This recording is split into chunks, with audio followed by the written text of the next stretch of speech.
আশা করছি আজকের এপিসোড আপনাদের অনেক ভালো লাগবে। বেশি কথা না বলে সবার আগে চলে যাব আজকের প্রথম ঘটনায়।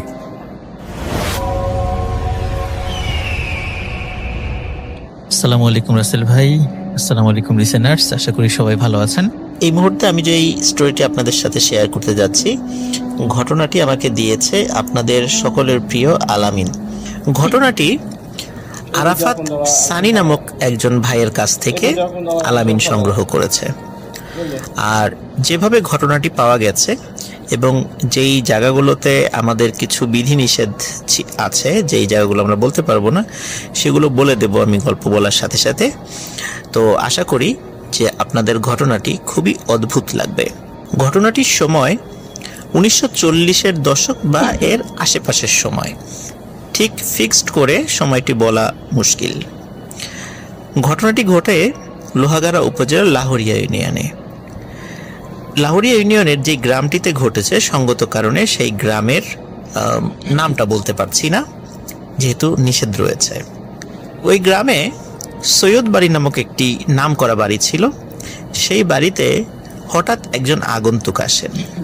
আগন্তুক এসে সৈয়দ বাড়ির যিনি কর্তা ছিলেন তাকে অত্যন্ত বিনয়ের সাথে বলেন যে তার কোনো আত্মীয় স্বজন কেউ নাই, উনি এই বাড়িতে থাকতে চান এবং কাজকর্ম করে দিতে চান। সৈয়দ বাড়ির যিনি কর্তা ছিলেন উনি মানুষ হিসেবে অত্যন্ত ভালো মানুষ ছিলেন এবং ন্যায়পরায়ণ এবং নামাজ কালামি মানুষ ছিলেন। তো উনি যখন ওই ব্যক্তিকে দেখলেন, তাকে দেখে ওনার খুব ভালো লাগে। ওনার এক কথাতেই তিনি রাজি হয়ে যান এবং তাকে থাকার জন্য একটি ঘর দেন। ওই ব্যক্তি যেই নামে পরিচিত ছিল, সঙ্গত কারণে সেই নামটিও বলা যাচ্ছে না, নিষেধ রয়েছে। তো তিনি খুব আল্লাহওয়ালা একজন মানুষ ছিলেন। তিনি অন্যান্য দিনের মতো যে সমস্ত কাজগুলো সাধারণত করতে হয় স্বাভাবিকভাবে, সেই কাজগুলো তিনি করতেন এবং সেই সাথে অত্যন্ত বুজুর্গ ব্যক্তি ছিলেন। নামাজ, জিকির, আজগার, তসবিহ, তাহলিল এবং যদি কখনো মানুষকে উপকার করার দরকার হতো যে কোনো সময়, তিনি চেষ্টা করতেন। মানুষের কাছে ওনার পরহেজগারিতা যখন আস্তে আস্তে প্রকাশ পেতে থাকে, অনেকেই তার কাছে ঝাড়ফুঁক করার জন্য আসতেন এবং উনি ঝাড়ফুঁক করলে আল্লাহর অশেষ রহমতে সে সমস্ত ব্যক্তিরা ভালো হয়ে যেতেন। অনেক সময় জিনে ধরা মানুষও তার কাছে নিয়ে আসা হতো। তিনি ঝাড়ফুঁক করে দিলে এই জিনে ধরা মানুষরাও সুস্থ হয়ে যেত। এভাবে ওনার বিভিন্ন কর্মকাণ্ডের কথা চারদিকে ছড়িয়ে পড়ে এবং গ্রামের এবং আশেপাশের গ্রামেরও বেশ কিছু মানুষ ওনার ভক্ত হয়ে যান। ওনাকে ভক্ত যেহেতু যারা অনেকেই ভক্তরা আছেন, বিভিন্ন ফলমূল, অনেক কিছু খাবার ওনাকে এনে দিতেন, উনি সেগুলোও খেতেন। এবং অন্যান্য বাড়িতে মানুষ থাকলে যেভাবে কাজকর্ম সাধারণত করে ওই সৈয়দ বাড়ির, উনিও খুব স্বাভাবিকভাবে সেই কাজগুলি করতেন এবং সৈয়দ বাড়ির প্রত্যেকটি মানুষের কাছেও উনি খুব আস্থাভাজন এবং ভালোবাসার মানুষ ছিলেন। দেখতে দেখতে 5 থেকে 6 বছর কেটে যায়। ওনারও বয়স হয়েছিল। একদিন রাত্রে দেখা গেল তিনি মারা গেছেন। সকলের হৃদয় ভেঙে যায়, শোক নেমে আসে পুরো গ্রামে। কোথায় তাকে কবর দেওয়া হবে এই নিয়ে চুলচেরা বিশ্লেষণ চলতে থাকে। সিদ্ধান্ত হয় পাশে একটি কবরস্থান রয়েছে, এই কবরস্থানেই তাকে কবর দেওয়া হবে। উনাকে স্থানীয়ভাবে সকলে পাগল পীর নামে ডাকতেন, কারণ ওনার কিছু কিছু কাজ একটু পাগলাটে মনে হতো অনেকের কাছে, যার কারণে অনেকেই তাকে পাগল পীর নামে ডাকতেন। এই ডাক নিয়ে অবশ্য তার কোনো মাথা ব্যথা ছিল না, তিনিও বিষয়টা ভালোভাবেই নিয়েছেন, ভালোবেসেই নিয়েছেন। ভালোবাসা এবং ভালো লাগা সবকিছু মিলিয়েই ওনার প্রায় 5 থেকে 6 বছর ওই গ্রামে অতিবাহিত হয়ে যায়। উনি যখন মারা যান, গ্রামের লোকজন একটি কবরস্থানে যখন কবর দেওয়ার জন্য ডিসিশন নেন, তখন যেই রাত্রে মারা যান, পরের দিন সকালে হঠাৎ আর একজন আগন্তুক আসেন। আগন্তুক এসে বলেন যে আপনারা যাকে পাগল পীর হিসাবে চেনেন তিনি আসলে আর কেউ নন, তিনি আমার খুবই নিকট আত্মীয় এবং উনি আমার মেয়ের হাজবেন্ড, মানে আমার জামাই। সকলে বলে, তাহলে এতদিন আপনি কোথায় ছিলেন? উনি মারা গেছে গত রাতে, আপনি আজ দিনের বেলা এসে বলছেন আপনার মেয়ের জামাই। তখন উনি বলছেন ওই লোকটি যে আসলে আমার একটাই মেয়ে ছিল, এই মেয়ের সাথে আমি এই ছেলেটির বিবাহ দেই। এই ছেলেটি অত্যন্ত ভালো মানুষ, তাদের ঘরে একটি পুত্র সন্তানের জন্ম হয়, কিন্তু কোনো এক অজানা রোগে আমার মেয়ে এবং আমার ওই নাতি মারা যায়। এই শোক আমার জামাই সহ্য করতে পারেনি, যার কারণে তিনি কাউকে কিছু না বলে নিরুদ্দেশ হয়ে যান। আমারও যেহেতু আর কোনো আত্মীয় স্বজন নাই, আমার মেয়ে নাতি এরাই ছিল আমার সবচেয়ে ভালোবাসার মানুষ, কিন্তু তারাও যখন মারা যায় এবং আমার জামাইও যখন নিরুদ্দেশ হয়ে যায় শোকে, তখন আমিও আমার জামাইকে খোঁজার চেষ্টা করি। বিভিন্ন জায়গায় খোঁজার চেষ্টা করেছি, খবর লাগিয়েছি, কিন্তু কোথাও থেকেও কোনো খবর আসেনি। অনেক দিন পর জানতে পারলাম যে এই লোহাগাড়া উপজেলার কোনো একটা জায়গায় সে আছে। প্রিয় লিসেনার্স, এখানে একটা বিষয় বলে দেই, কারণ ঘটনাটি অনেক আগের, তখন কিন্তু এই লোহাগাড়া উপজেলা ছিল না, তখন অন্য নামও থাকতে পারে, কিন্তু বোঝানোর সুবিধার্থে আমি এই শব্দগুলো ইউজ করছি। তখন ওই ব্যক্তি যখন পাগল পীরকে নিজের জামাতা হিসাবে পরিচয় দেন এবং তার কথাগুলো সবাই বিশ্বাস করেন। এখন ওই পাগল পীরের শ্বশুর তিনি বলছেন, যেহেতু আমার জামাই মারা গেছে এবং আমারও তো আর কেউ রইল না, তো লাশ নিয়ে গিয়ে আমি কী বা করব, লাশটা এখানেই দাফন করো। তখন সবাই বলে যে আমরা তো কবরস্থানে তার জন্য কবর রেডি করছি। তখন তার শ্বশুর বলেন যে না, আমার জামাই অনেক আগে থেকেই তিনি ওসিয়ত করে গেছেন যে তিনি যেখানে মারা যাবেন সেই জায়গাতেই যেন তাকে কবর দেওয়া হয়, সুতরাং উনি যেই ঘরে মারা গেছেন এই ঘরেরই পাশে কোথাও তাকে কবর দিয়ে দেন। যেহেতু পাগল পীরের একটি ওসিয়তের কথা তার শ্বশুর বলেন, এই কথা শোনার পরে গ্রামবাসী ডিসিশন নেয়, হ্যাঁ ঠিক আছে, তাহলে উনি যেই ঘরে থাকতেন সেই ঘরের পাশেই হবে তার কবর। সেখানেই পাগল পীরকে সমাহিত করা হয়। সমাহিত করার পর ওই শ্বশুর উনি বলেন যে যেহেতু আমার আর কেউ নাই, আমি কোথায় যাব, আপনারা যদি আমাকে সাহায্য করেন তাহলে আমি এই গ্রামেই থেকে যেতে চাই। তো সৈয়দ বাড়ির যারা ছিলেন তারাও সেই বিষয়টা সানন্দে গ্রহণ করেন, রাজি হয়ে যান।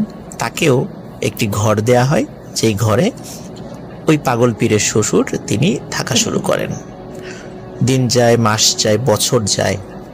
উনিও পাগল পীরের মতোই খুব বুজুর্গ মানুষ ছিলেন, নামাজ রোজা করতেন, নফল ইবাদত করতেন, তসবিহ তাহলিল জিকির আজগার করতেন এবং উনিও বিভিন্ন মানুষকে ঝাড়ফুঁকের মাধ্যমে উপকার করার চেষ্টা করতেন। 5 থেকে 6 বছরের মাথায় এই পাগল পীরের শ্বশুরও ইন্তেকাল করেন। কোনো এক সন্ধ্যায় যখন পাগল পীরের শ্বশুর মারা যান এবং ঘণ্টাখানেক পরে যখন জানাজানি হয়, তখন সবাই চিন্তা করেন যে তাহলে তাকেও তো কবর দিতে হবে, কিন্তু কোথায় কবর দেয়া যায়। সবাই এই বিষয় নিয়ে আলোচনা শুরু করতে থাকেন। কোনো একটা সময় ওখানকার মানুষরা তারা বুঝতে পারেন যে যেই ঘরে এই পাগল পীরের শ্বশুরের লাশটি রাখা ছিল, এই ঘরে লাশটি এখন আর নেই। সবাই অত্যন্ত অবাক হয়, লাশ কোথায় গেল? তন্ন তন্ন করে সেই গ্রাম এবং আশেপাশের গ্রাম খোঁজা হয়, কিন্তু কোথাও সেই লাশকে পাওয়া যায় না। একসময় সবাই হতাশ হয়ে যায়, যে যার বাড়িতে ফিরে যায় লাশ না পেয়ে। পরের দিন সকালে গ্রামের মানুষজন অদ্ভুত একটি বিষয় লক্ষ্য করেন। পাগল পীরের যে কবরটি ছিল সে কবরের পাশেই নতুন একটি কবর।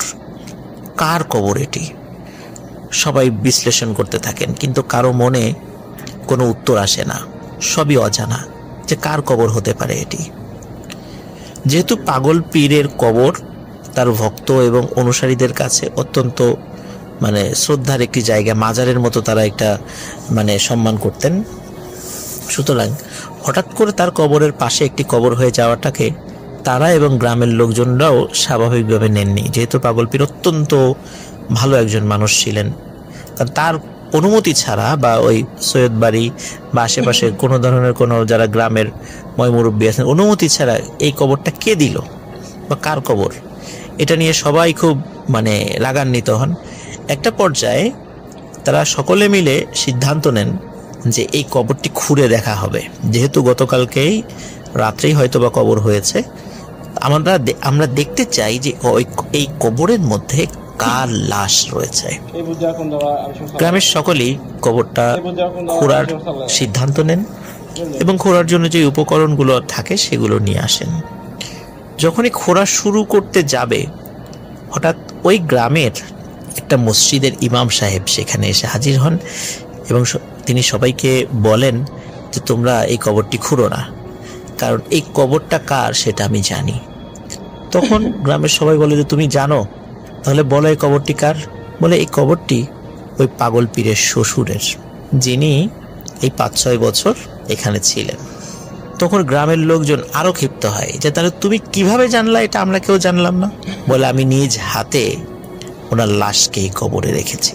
গ্রামের সকলে আরো ক্ষিপ্ত হয়, তারা বলে যে তুমি আমাদের কাউকে জানালে না, না জানিয়ে তুমি ওনাকে এখানে কবর দিলে, আর আমরা পুরো প্রায় সারা রাত এই লাশটি খুঁজেছি, তুমি এরকম রসিকতা আমাদের সাথে করতে পারলা আমাদের এই আবেগ নিয়ে। তখন সবাই চিন্তা করে এবং লক্ষ্য করে যে ওই ইমাম সাহেব কিছু একটা লুকানোর চেষ্টা করছে সকলের কাছ থেকে। সকলে যখন বুঝতে পারে যে এই ইমাম সাহেব কিছু একটা লুকানোর চেষ্টা করছে, তখন সবাই মিলে ওই ইমাম সাহেবকে খুব প্রেশার ক্রিয়েট করে যে তুমি কি লুকাচ্ছ বলো। ইমাম সাহেব বলতে চায় না, কিন্তু বাধ্য হয়ে বলতে হয়, কারণ গ্রামের লোকজন যখন তার মুখ থেকে কথা বের করতে পারছিল না যে তুমি কেন এই কাজটি করেছো, তখন চিন্তা করে যে তুমি তাহলে মিথ্যা বলছো, তাহলে কবরটা আমরা খুঁড়ে দেখবই যে আসলে এর ভিতরে কার লাশ। এমনও তো হতে পারে যে কাউকে খুন করে এখানে রাখা হতে পারে, এটা আমরা জানি না। তখন কিছু লোকজন কোদাল হাতে নিয়ে ওই কবরটি খোঁড়া শুরু করেছে আর কি। তখন ইমাম সাহেব বলে থামো থামো, আমি বলছি কি ঘটনা ঘটেছে।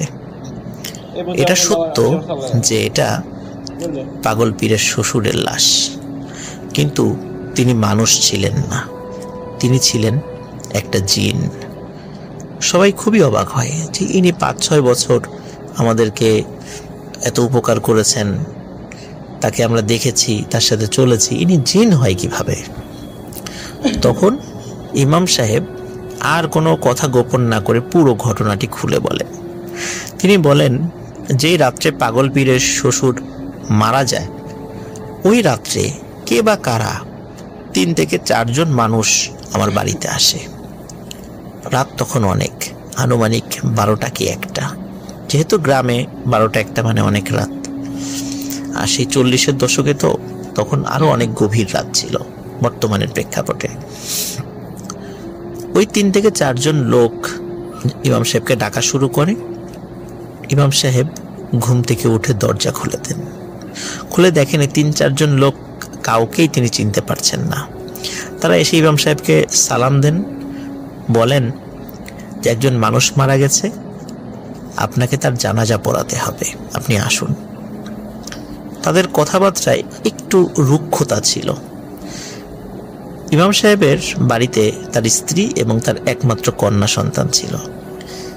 এত রাত্রে অপরিচিত 3-4 জন ব্যক্তি ইমাম সাহেবকে ডেকে নিয়ে যাচ্ছে, তার পরিবারের লোকজন সেটা মানতে চাচ্ছিল না। পরিবারের লোকেরা তাকে তাদের সাথে যেতে মানা করছেন, কারণ অনেক ঘটনাই ঘটতে পারে, শত্রুতা হতে পারে, তাকে ডেকে নিয়ে মেরে ফেলা হতে পারে, এরকম ভয় পাচ্ছিলেন তার বাড়ির লোকেরা। কিন্তু ওই 3-4 জন লোকের কথায় কিছুটা আশ্বস্ত হন যে না, সত্যিই আসলে হয়তো বা কোনো লোক মারা গেছে। এই চিন্তা করে ইমাম সাহেব তার স্ত্রী কন্যাদের কথা উপেক্ষা করে তাদের সাথে রওনা হন। রাতের অন্ধকারে কোনো ধরনের আলো ছাড়া এই 3-4 জন লোক তাকে বিভিন্ন অলিগলি দিয়ে নিয়ে যাচ্ছিল। এই রাতের অলিগলি ওনার কাছে মানে দিনের বেলার প্রেক্ষাপটে সেটা পরিচিত হলো, রাতের বেলা উনি বুঝতে পারছিলেন না যে উনি আসলে কোথা দিয়ে যাচ্ছেন। একটা সময় দেখা গেল অনেক মানুষ একটি লাশকে ঘিরে দাঁড়িয়ে রয়েছে, লাশটি কাফনে মোড়ানো। তিনি সেখানে যান, যাওয়ার সাথে সাথে ওখানে থাকা লোকজন বলে যে হুজুর আপনি জানাজার নামাজ শুরু করেন। তিনি বলেন এটা কার লাশ? যে 3-4 জন তাকে নিয়ে এসেছে তার মধ্যে থেকে একজন বলছে এটা কার লাশ, এটা আপনার জানার কোনো প্রয়োজন নেই, আপনাকে বলা হয়েছে জানাজা পড়াতে, আপনি জানাজা পড়ান। কিন্তু ইমাম সাহেব বললেন যে কার লাশ এটা না দেখে আমি জানাজা পড়াবো না। এক কথা দু কথায় ইমাম সাহেব মানে প্রচন্ড রেগে যান, বলেন যে এটা অসম্ভব, কারণ আমাকে দেখতেই হবে এটা কার লাশ। তখন তাকে যে 3-4 জন নিয়ে এসেছিল তারা বলে যে ঠিক আছে আপনাকে লাশ দেখাতে পারি, কিন্তু কথা দিতে হবে আজকে আপনাকে যে কথাগুলো বলা হবে কাউকে সেটা বলতে পারবেন না, বললে আপনার অনেক বড় ক্ষতি হয়ে যাবে।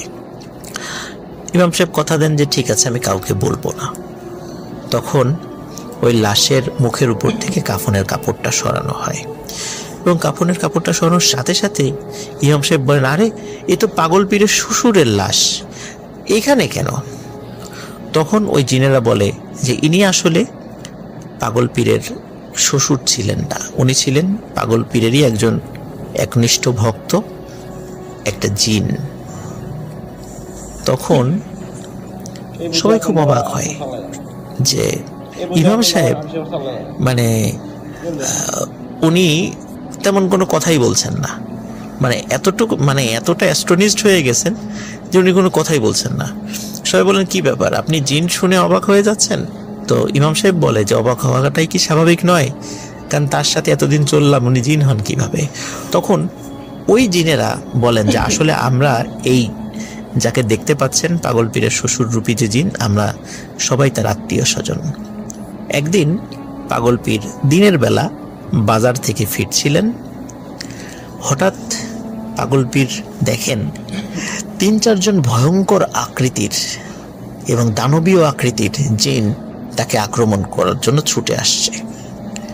হঠাৎ কোথা থেকে বয়স্ক একজন দাড়িওয়ালা আলখেল্লা পরা একজন জিন এসে এই 3-4 জন ভয়ঙ্কর আকৃতির জিনের সাথে মোকাবেলা শুরু করেন এবং এই 3-4 জন অনেক শক্তিশালী হওয়ার পরেও অপেক্ষাকৃত দুর্বল বয়স্ক একটা মাত্র জিনের কাছে এই 3-4 জন জিন হেরে যায় এবং তারা সেখান থেকে পালিয়ে যায়। পাগল পীর বুঝতে পারে যে যিনি তাকে সেভ করেছেন তিনি আসলে মানুষ নন, তিনি জিন। পাগল পীর ওই জিনের কাছে কৃতজ্ঞতা প্রকাশ করেন এবং বলেন যে আজকে আপনি না আসলে আমার অনেক বড় ক্ষতি হয়ে যেতে পারত, আপনি বলুন আপনি আমার কাছে কি চান।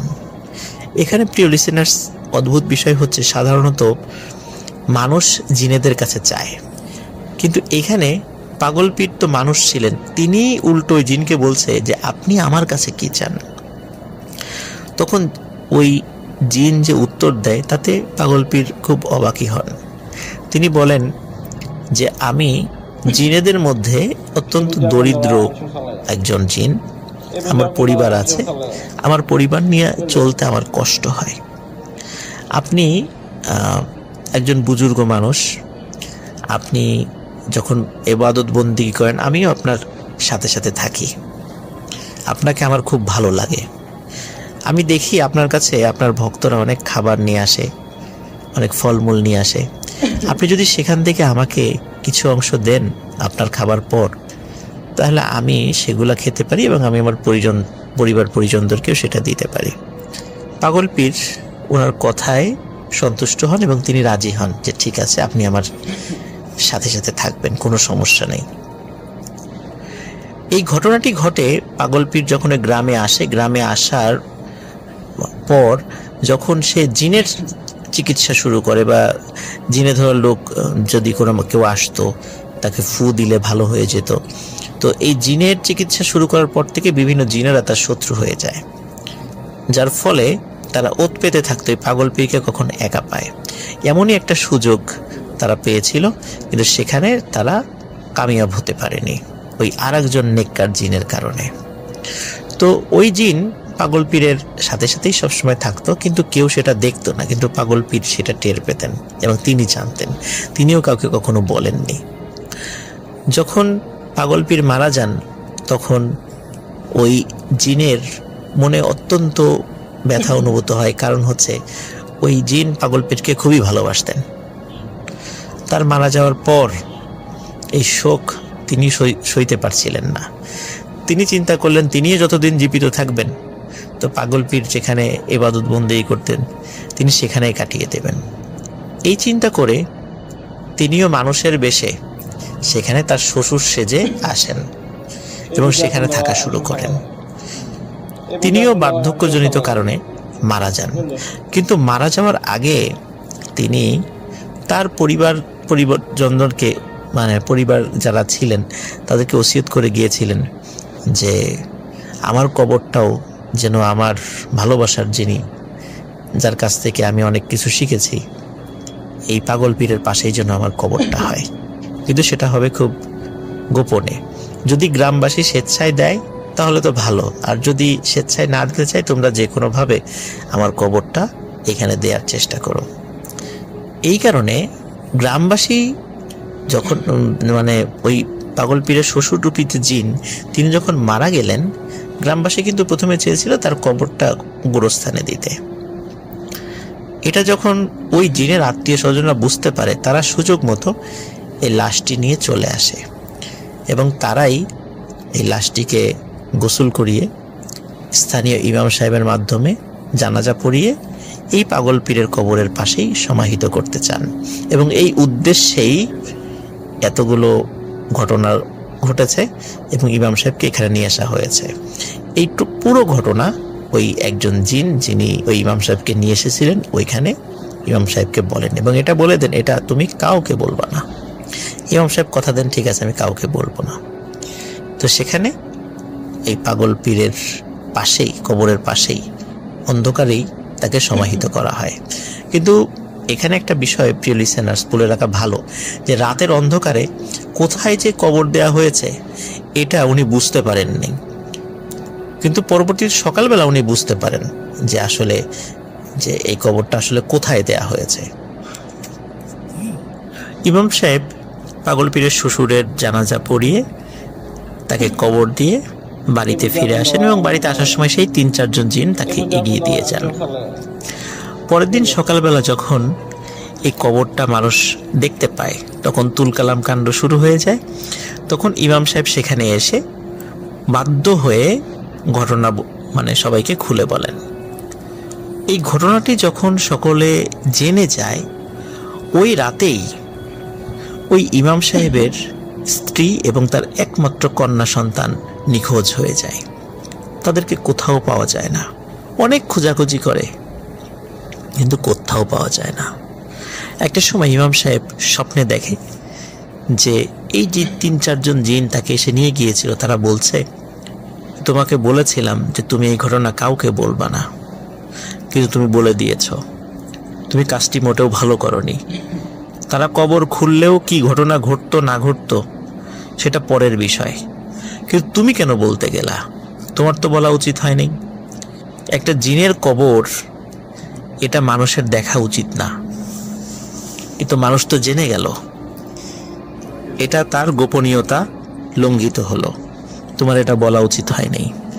আর এর শাস্তি হিসাবে তোমার স্ত্রী এবং কন্যা সন্তানকে আমরা নিয়ে গেলাম, তুমি আর তাকে খুঁজে পাবে না। তখন ইমাম সাহেব তাদেরকে বলে যে তারা কি জীবিত না মৃত, তারা এখন কি অবস্থায় আছে। তখন জিনেরা বলে যে এই বিষয়ে তোমাকে আমরা কিছুই বলবো না। ওই ইমাম সাহেব পরবর্তীতে গ্রামের অন্য মানুষদেরকে বলে যে দেখো আমার খুব বড় একটা ভুল হয়েছে, আমার তোমাদের কথার চাপে পুরো ঘটনাটি বলা উচিত হয়নি, আর আমার ওই জায়গাটাতে খুবই চুপ থাকা উচিত ছিল, একদম চুপ থাকা উচিত ছিল, তোমরা যা খুশি তাই করতা, আমার কিছু বলাই উচিত হয়নি। আর এই ঘটনা বলার কারণে আমার স্ত্রী এবং সন্তান তারা নিখোঁজ হয়ে গেছে, তাদেরকে আমি আর খুঁজে পাচ্ছি না, তাদেরকে জিনেরা নিয়ে গেছে। সকলে তাকে সান্ত্বনা দেন যে আসলে আপনি না বললে আমরা তো এটা বুঝতে পারতাম না, যেহেতু কবর হয়ে গেছে এখন তো আর কিছু করার নাই। প্রিয় লিসেনার্স, এরপরে ঘটে আরও একটি ঘটনা। সেটি হচ্ছে, কোনো একদিন ইমাম সাহেবকে আশেপাশে দেখা যাচ্ছিল না, যেহেতু উনি ওনার স্ত্রী সন্তানকে হারিয়ে খুব বিমর্ষ ছিলেন। লোকজন অনেকেই তার খোঁজ খবর এবং সান্ত্বনা দেওয়ার চেষ্টা করত। তো ওনাকে যখন সারাদিনে কোথাও দেখা যাচ্ছিল না, তো আশেপাশের কয়েকজন এসে ওনার বাড়িতে এসে ডাকাডাকি শুরু করে। তখন সবাই দেখে যে ঘরের দরজা ভিতর থেকে বন্ধ। তারা দরজা খুলে, মানে দরজা খুলে বলতে দরজা ভেঙে ভিতরে ঢুকে যে কোনো বিপদ আপদ হলো কিনা। ভিতরে ঢুকে ইমাম সাহেবকে আর কোথাও দেখতে পায় না, অথচ ঘরের দরজা ভিতর থেকে বন্ধ। ইমাম সাহেব কোথায় গেলেন যা আজ পর্যন্ত কেউ জানে না। ইমাম সাহেব কি এখনো জীবিত আছেন না মারা গেছেন? তার স্ত্রী সন্তান কি এখনো জীবিত আছেন না মারা গেছেন? কেউ বলতে পারে না। প্রিয় লিসেনার্স, লাহোর ইউনিয়নের এই পাগল পীরের এই মাজার বা স্থানীয় ভাষায় দরগা বলে থাকে, যেটি আজও রয়েছে। আজও অনেকেই সেখানে যান দেখতে, যেখানে একজন মানুষের কবরের পাশে একটি জিনের কবর রয়েছে। আপনারাও চাইলে সেখানে গিয়ে দেখে আসতে পারেন। এই ঘটনাটি কতটুকু ভয়ঙ্কর আমি জানি না, কিন্তু খুবই অদ্ভুত লেগেছে যে মানুষের কবরের পাশে জিনের কবর। আপনাদের কেমন লেগেছে আমি বলতে পারবো না, আশা করি ভালো লেগেছে।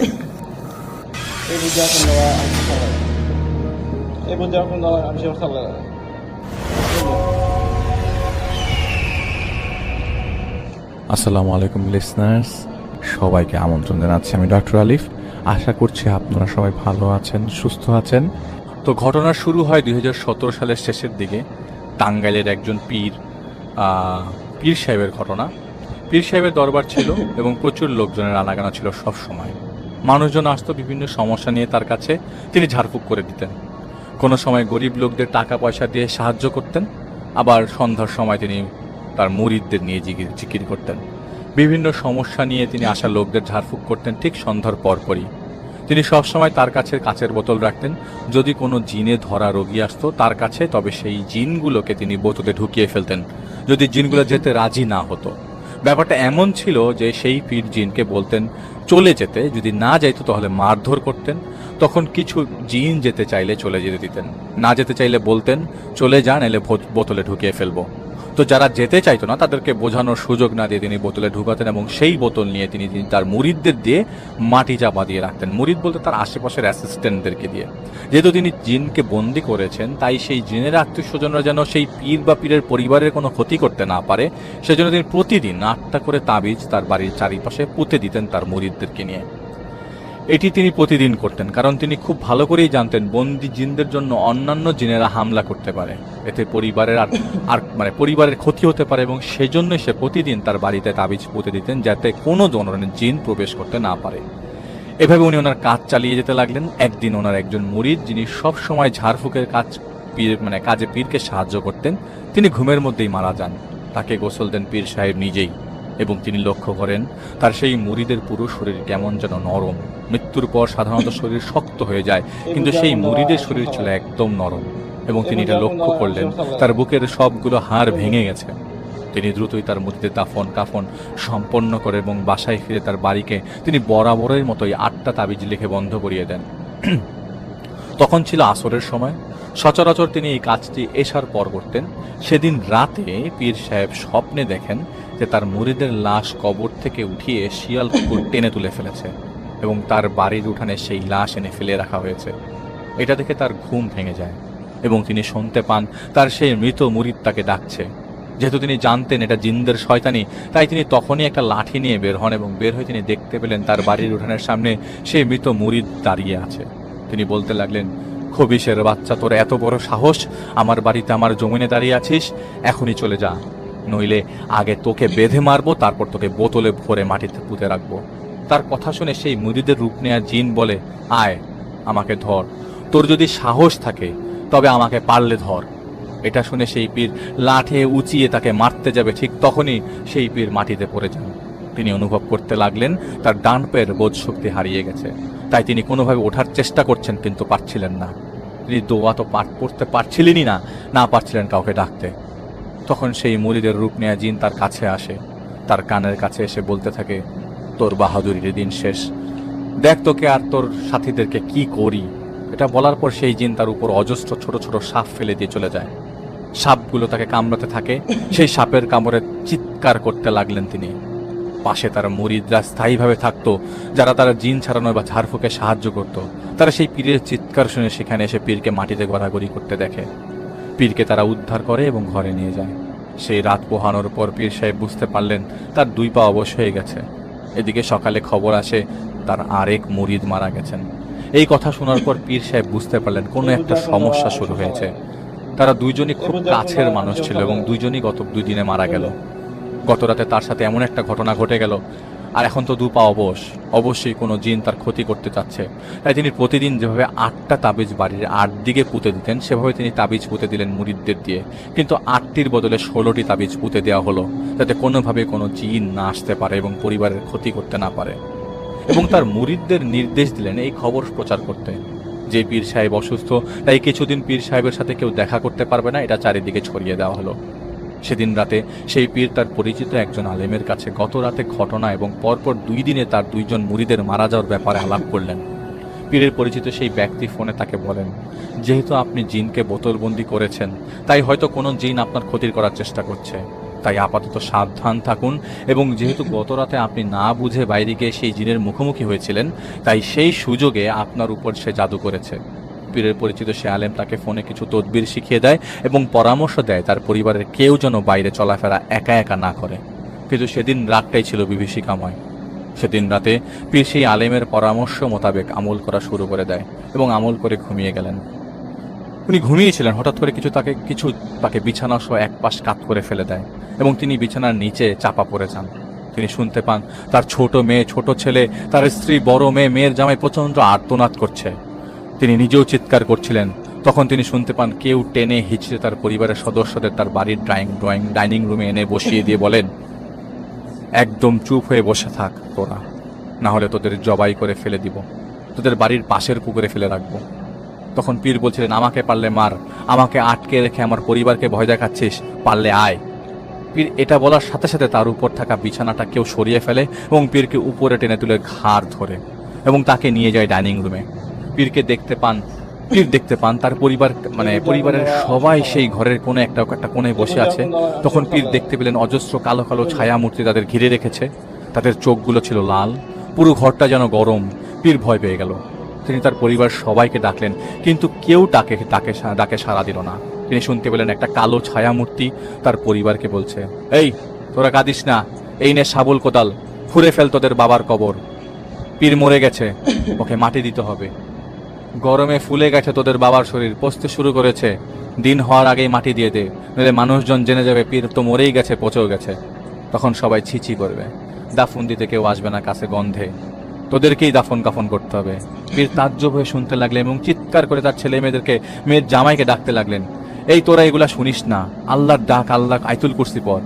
ঠিক এই কথা যখনই তিনি বললেন, তখনই বুঝতে পারলেন তিনি তো কথা বলছেন ঠিকই, কিন্তু কোনো শব্দ তার মুখ থেকে বের হচ্ছে না।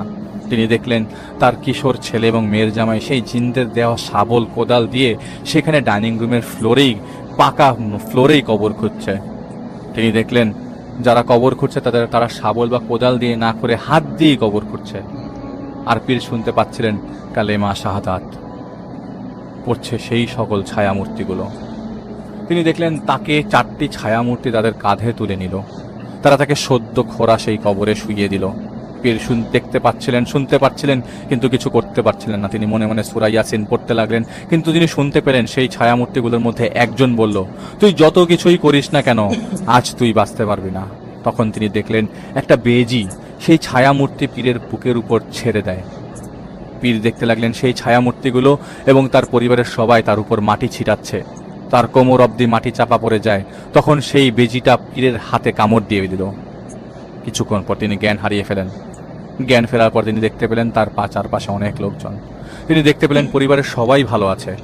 তখন তিনি তার একজন মুরিদকে ডাকলেন, কিন্তু শব্দ বের হলো না। তিনি অনেক চেষ্টা করলেন, কোনো শব্দ বের হলো না তার মুখ দিয়ে।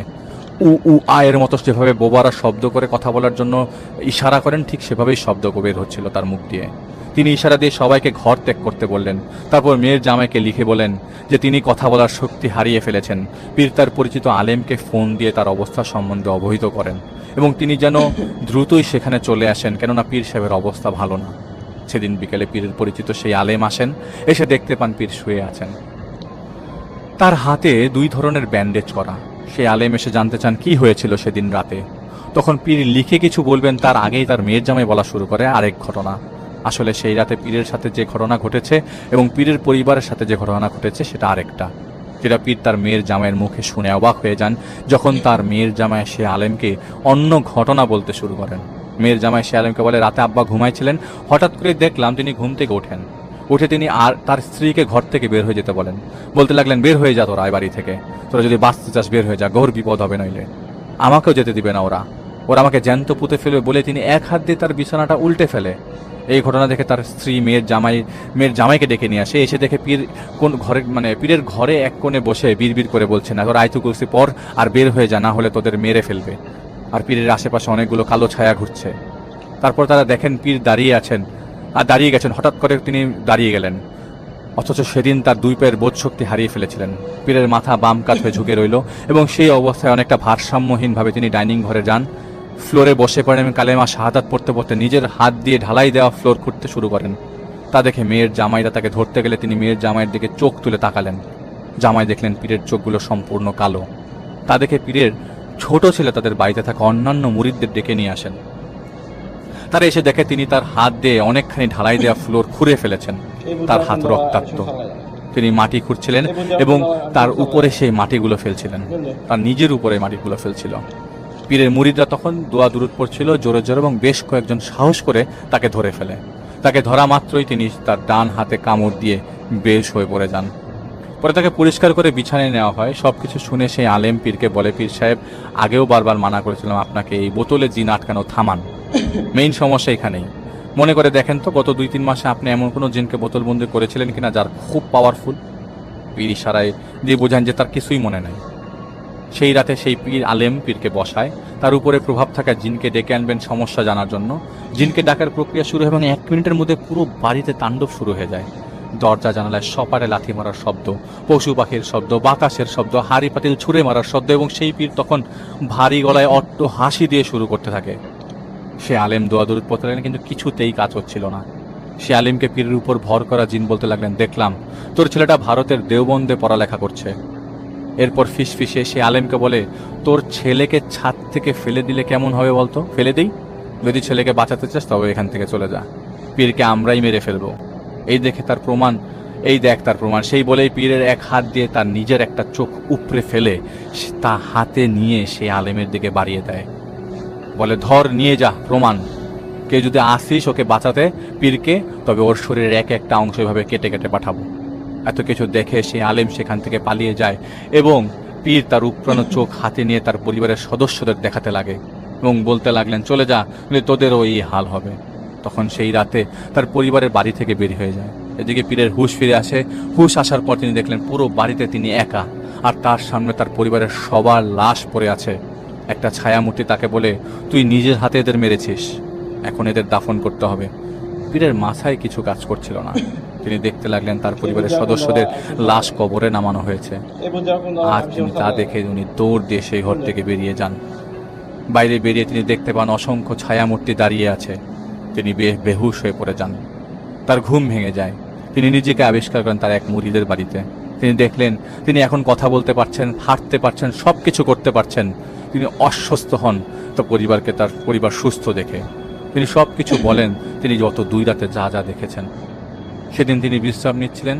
বিকেলের দিকে তার ছোট ছেলে হঠাৎ একটা গাছের নিজের মাথা নিজে বাড়ি মারছিল এবং চিৎকার করে বলছিল, পীরের বাচ্চা, তুই যদি ফিরে না আসিস আজ এখানে এভাবেই তোর ছেলেকে মেরে ফেলবো। এই বলতে থাকে এবং সেই গাছের নিচে নিজের মাথা নিজেই বাড়ি মারতে থাকে এবং রক্তাক্ত করা অবস্থা। অনেক তাকে টেনে সেখান থেকে সরিয়ে আটকে রাখে। পীর এসে দোয়া দুরুদ পড়তে থাকে তার ছেলের উপর। পীর তখন সুস্থ, হাঁটতে পারছে, সবকিছু করতে পারছে, কিন্তু তখনই ছেলেটার খিঁচুনি শুরু হয়, মুখ দিয়ে ফেনা আসতে শুরু হয়। তা দেখে পীর তার ছেলেকে জড়িয়ে ধরে বলে, কি চাস তোরা? আমার ছেলেকে ফেরত দে, বল কি চাস? তখন ছেলের ভেতর থেকে জিন বলে ওঠে, তোর বাড়িতে তুই ফিরে আয়, যদি ফিরে আসিস তাহলে তোর ছেলেকে ছেড়ে দিব। উনি ছেলেকে বাঁচানোর জন্য বলেন, আমি যাব। এটা বলার পর জিন তার ছেলেকে ছেড়ে দেয়। পীর ঢাকার এক হুজুরের কাছে তার মেয়ের জামাইকে পাঠিয়ে দেন এবং ফোন দিয়ে তার সমস্যার কথা বলেন এবং সাহায্য চান। পীর বুকে কোরআন ঝুলিয়ে আল্লাহর নাম নিয়ে সেই বাড়িতে ফেরত যান, তার নিজ বাড়িতে। কোরআন সাথে থাকার কারণে জিনগুলো কিছু করতে পারেনি তার। তিনি জিজ্ঞেস করেন, কি চাস তোরা? কেন আমার কাছে এমন করছিস? কেন এরকম করছিস আমার সাথে? আমি যদি তোর কারোর কোনো আত্মীয়কে বন্দি করে থাকি তাহলে বল, আমি ছেড়ে দিব তাকে। আমার বাড়ি ছেড়ে চলে যা। সেই জিনরা তাকে বলে, এইখানে একটা কবর তুই খুঁড়বি যতদিন লাগে, যদি না করিস তবে তোর ছেলে মেয়েদের কবর খুঁড়তে হবে। উনি বললেন, কবর কেন খুঁড়বো? সেই জিনরা বলে, আমাদের অনেক ক্ষতি করেছিস তুই, আমরা তোকে শাস্তি দিব। তোর শাস্তি ছিল নিজের হাতে নিজের কবর খুঁড়বি, তারপর যেদিন মরে যাবি সেদিন এখানে তোকে মাটি দিব। এটাই তোর শাস্তি, কেউ তোকে বাঁচাতে পারবে না। সেদিন থেকে সেই পীর সেই বাড়িতেই থাকতেন, একা থাকতেন এবং প্রতিদিন খালি হাতে সেই জিনদের কথা মতো ঘরের মধ্যে কবর খুঁড়তেন যতটুকু পারতেন। এর মধ্যে তার মেয়ের জামাই বেশ কয়েকজনকে এনেছিল এবং সমস্যার সমাধান করতে, কিন্তু তারা বাড়িতে প্রবেশই করতে পারেনি জিনদের কারণে। 1 মাস চলে যায় এভাবে। এদিকে পীরের গ্রামের সবাই জেনে যায় এই ঘটনা। ধীরে ধীরে কেউ যদি সেই বাড়ির ভেতর যায়, তার গায়ে বিভিন্ন রকমের ব্যাঙের শরীর, ব্যাঙ তাদের শরীরে এসে পড়তো। ছোট ছোট বিভিন্ন রকমের সাপ তাদেরকে কেউ ছুঁড়ে মারত। তাই পীর সাহেব বাইরে দাঁড়িয়ে থাকতেন এবং তার মুরিদরা এসে তাদেরকে খাবার দিয়ে চলে যেত।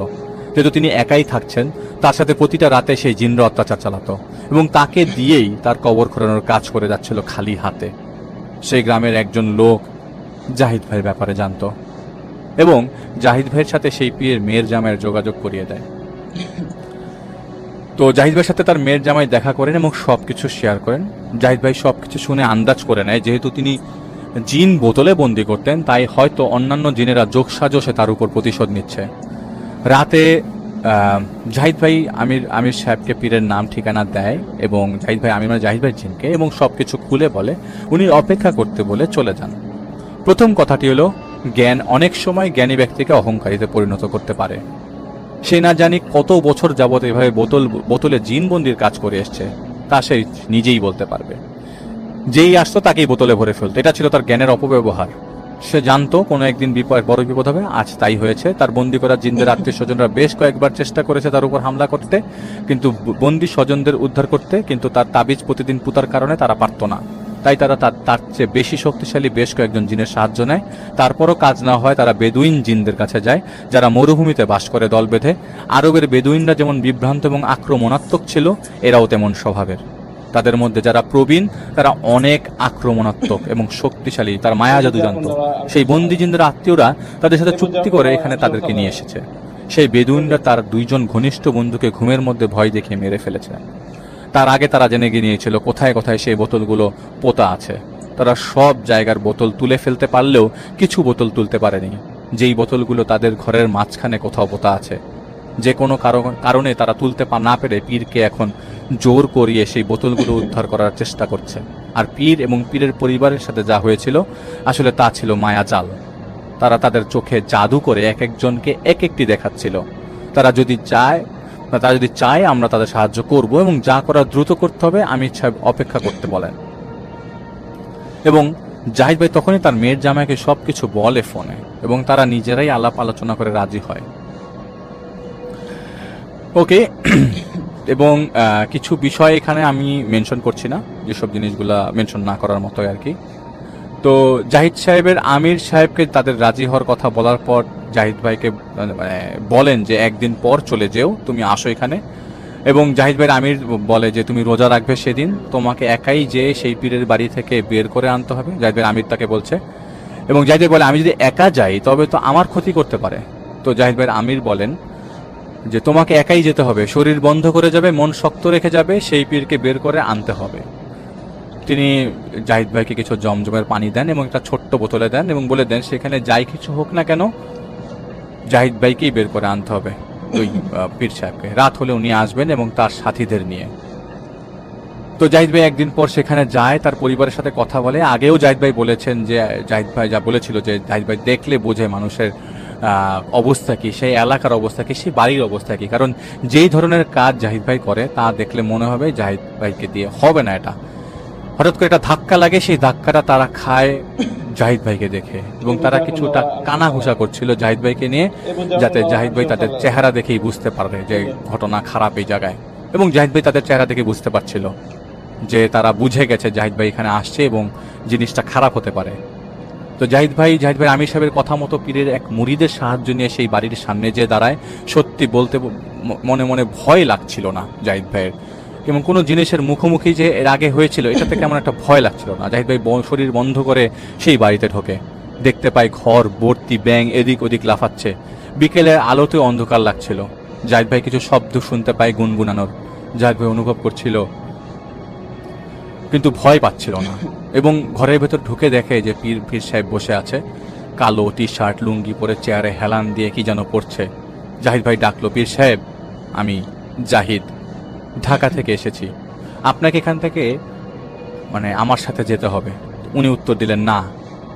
জাহিদ ভাই পীর সাহেবকে বলে, আবার ডাক দিলে তিনি বলেন, কাকে আপনি কি কাউকে চাচ্ছেন? তো জাহিদ ভাইয়ের পরিচয় দিয়ে আবার বলে, আমি আপনাকে নিয়ে যেতে এসেছি। উত্তর এলো, তুমি ভুল জায়গায় এসেছো, পীর এখানে নেই, সে চলে গেছে। জাহিদ ভাই ততক্ষণে বুঝে গেছে যে জাহিদ ভাইয়ের আমির সাহেব বলেছিল যে এখানে একাই সবকিছু বের করতে হবে পীরকে, কারণ পীরকে তারা বশ করে রেখেছিল। তো জাহিদ ভাই জানতে চাইল, পীর তাহলে কোথায়? উত্তর আসে, পীর নরকের আগুনে পুড়ছে। এই সময় জাহিদ ভাই খেয়াল করলো সেই ঘরের পরিবেশটা বেশ ভারী হয়ে উঠছে। জাহিদ ভাই তার কাছে যেয়ে দেখতে পায় অনেক বড় একটা গর্ত খুঁড়ে রাখা, আর অন্ধকারে বুঝাই যাচ্ছিল না গর্তটা, এবং কিছুই বোঝা যাচ্ছিল না আশেপাশের। ভাই দেখতে পেল অনেকগুলো কালো কাপড় পরা জিনরা জাহিদ ভাইকে ঘিরে রেখেছে। জাহিদ ভাই ভয় পেল, এখন আস্তে আস্তে ভয় পাচ্ছে, কিন্তু সাহস তখনও হারায়নি, শরীরে মনে একটা জোর পাচ্ছিল। তখন জাহিদ ভাই চোখ বন্ধ করে সেই ঘর থেকে বের হয়ে বাড়ির উঠানে এসে দাঁড়ায়, এবং আচমকা জাহিদ ভাই পুরো বাড়ির চারিপাশটা বন্ধ করে দেয় জমজমের পানি ছিটিয়ে, এবং পকেট থেকে একটা রিং বের করে জাহিদ ভাইয়ের হাতের আঙ্গুলে পরে। এই রিং জাহিদ ভাই তখন হাতে পরে যখন তার কাছে মনে হয় এটা জাহিদ ভাই পরা দরকার। তখন জাহিদ ভাই চিৎকার করে তাদের নমরুদের ফেরাউনের পরিণতির কথা বলতে থাকে। পীরকে জাহিদ ভাই ধরে হাতের রিং তার কপালে চেপে ধরে, এবং সূরা একটা কিছু আয়াত পড়তে থাকে, এবং টেনে হিচড়ে সেই বাড়ি থেকে বের করে নিয়ে আসে। যখন তাকে বের করে আনে তখন অসংখ্য ব্যাঙ সাপ জাহিদ ভাইয়ের উপরে এসে পড়তে থাকে। অনেক কান্না চিৎকারের শব্দ জাহিদ ভাই শুনতে পাচ্ছিল, এমনকি দানবীয় বিভিন্ন কথা। শব্দগুলো জাহিদ ভাইয়ের কানে আসলো। আল্লাহর উপর ভরসা রেখে তাকে বের করার পর জাহিদ ভাই সেই বেদুইন জিনদের উদ্দেশ্য করে বলে, আর কিছুক্ষণ পর আসবো আমি আবার ফিরে, অপেক্ষা করো। আর তখন জাহিদ ভাই দেখতে পাচ্ছিল সেই বাড়ির ঘরের দরজা জানালায় কালো কাপড় দিয়ে মাথা ঢেকে রাখা অসংখ্য জিনকে তার লানত করছিল জাহিদ ভাইকে, এবং হুমকি দিচ্ছিল। তাদের মধ্যে একজনের চোখে চোখ পড়ে যায় জাহিদ ভাইয়ের, সেই চাহনির ব্যাখ্যা দেওয়া জাহিদ ভাইয়ের পক্ষে সম্ভব না। জাহিদ ভাই পীরের হুঁশ ফিরিয়ে নিয়ে আসে এবং তাকে নিয়ে সেখান থেকে চলে আসে। এখানে অনেক কথা ছিল যা প্রাসঙ্গিক না, জাহিদ ভাই সেগুলি লেখেনি। মাগরিবের পর জাহিদ ভাইয়ের আমির সাহেব দূর থেকে ইশারা দিয়ে জাহিদ ভাই সেই বাড়িতে যেতে বলে। জাহিদ ভাই সেই বাড়ির সামনে দাঁড়িয়ে থাকে, এবং এই সময় অনেক কিছু হাড়ি পাতিল বাসন গ্লাস জাহিদ ভাইয়ের দিকে ছুঁড়ে মারছিল কে যেন, এবং লানত করছিল, অভিশাপ দিচ্ছিল, বদ দোয়া দিচ্ছিল। এটা আরবের লোকদের স্বভাব ছিল, এখনো আছে। তারা যা যা ছুঁড়ে মারছিল তা জাহিদ ভাইয়ের কাছে এসে পড়ছিল। বিরক্ত হয়ে জাহিদ ভাই একটা মাটির ঢিল ছুঁড়ে মারে সেই বাড়ির ঘরের দিকে, আর তখনই সেই বেদুইনরা ছোড়াছুরি থামিয়ে দেয়। কিছুক্ষণ পর জাহিদ ভাইয়ের আমির সাহেব আসেন সেখানে।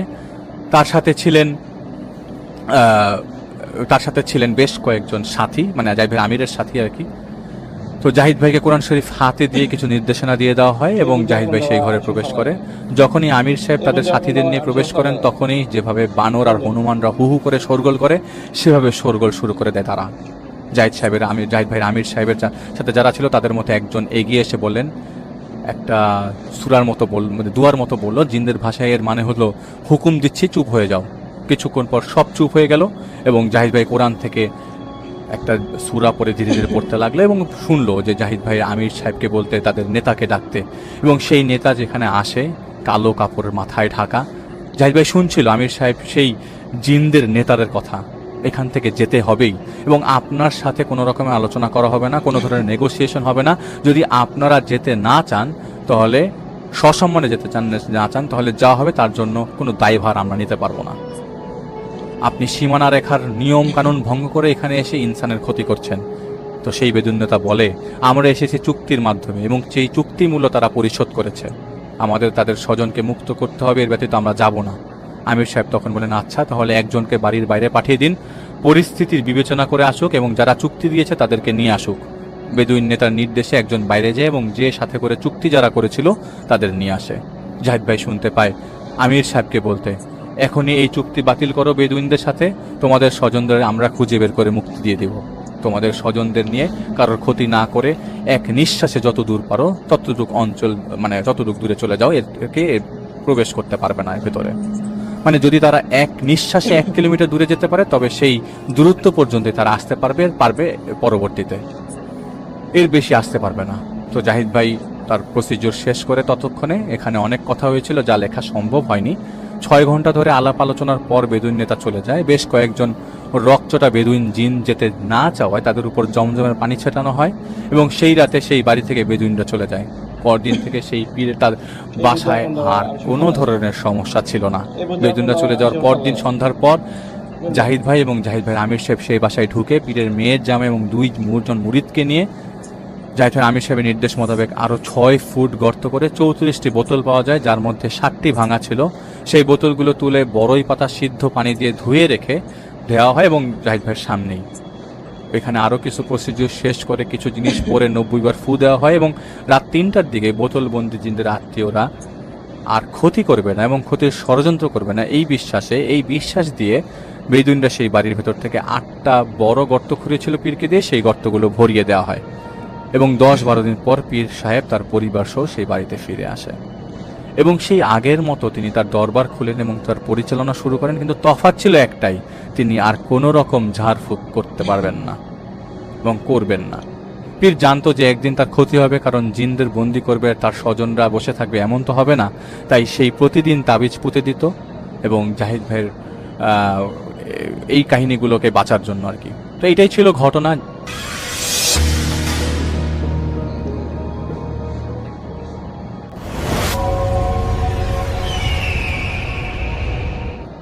আসসালামু আলাইকুম, আপনাদের সবাইকে সাদর আমন্ত্রণ জানাচ্ছি। আমি আহমেদ বাবু। কেমন আছেন আপনারা? আশা করি সবাই ভালো আছেন। আমি আল্লাহর মধ্যে ভালো আছি আলহামদুলিল্লাহ। যে ঘটনাটি আমাদের সাথে শেয়ার করেছেন নাদির তানোর থেকে। নাদিরের মামা বাড়ি হচ্ছে মানে নানা বাড়ি তানোর এবং সেখানকার কোন একটা গ্রামে তাদের বাড়ি এবং বেশ সুন্দর একটা জায়গা, সুন্দর একটা গ্রাম, সুন্দর প্রকৃতি ঘেরা। আর দেখে নাকি বেশ ভৌতিক লাগার কারণ আছে, কারণ রাতের বেলা বেশ রহস্যময় একটা চেহারা ধারণ করে সেই গ্রামের। নাদির বর্তমানেও গিয়ে সেখানে মনে হয় যে তার কাছে মনে হয় যে অনেকটাই মানে সেই গ্রামের ভাবটা রয়ে গেছে, যদিও অনেক গ্রাম অনেক চেঞ্জ হয়ে গেছে। অনেক গ্রামে গেলে এখন শহুরে একটা ভাব চলে আসে। নাদির এখনো তার নানা বাড়িতে গেলে সেরকম একটা ফিল পেয়ে যায়, কারণ মূল বাস স্ট্যান্ড থেকে তার নানা বাড়ির দিকে যে রাস্তাটা গেছে সেটা একটা খালের পাশ দিয়ে গেছে এবং একদম চিকন একটা পায়ে চলা পথ। এক পাশে গেলে বেশ বড় বড় ভিটা দেখা যায় এবং সেই ভিটাগুলো পুরনো ভিটা, সেখানে গাছপালা আছে অন্যরকম এবং ভয়ঙ্কর। এবং সেই ভিটার মধ্যে দিয়ে শর্টকাট রাস্তা নিয়েও যাওয়া যায়, মানে কেউ যদি ওই ভিটার উপর দিয়ে চলে যায়, মানে কেন যে ওই ভিটাটা পড়ে আছে, এখনো পড়ে আছে, নাদির বলছে যে ওই ভিটা এখনো মানুষজন কেউ ওখানে যায় না, এখনো পড়ে আছে কেন কেউ জানে না, কারণ এইসব জায়গা কিন্তু খালি থাকে না। এখন গ্রামে হোক যেখানেই হোক সেখানে মানুষজন একটা নিয়ে নেয়, তো ওই ভিটা পড়ে আছে। ওইটার উপর যে শর্টকাট নিয়ে আসা যায়, ওখান দিয়ে আসলে পরে নামলে এই পাশে ভিটা যেখানে শেষ হয়ে গেছে সেইখানে এখন আর নাই। যেই ঘটনার সাথে সম্পৃক্ত যেই জায়গাটা সেটা ছিল একটা বাসা ছিল, সেইটাও একটা পরিত্যক্ত ভিটার মতো, সেটার ওইখান থেকে গাছপালা ছিল অন্যরকম। তো কেউ ওইখানে যেত না, ভয়ে পাই মারাইতো না ওই ভিটারে।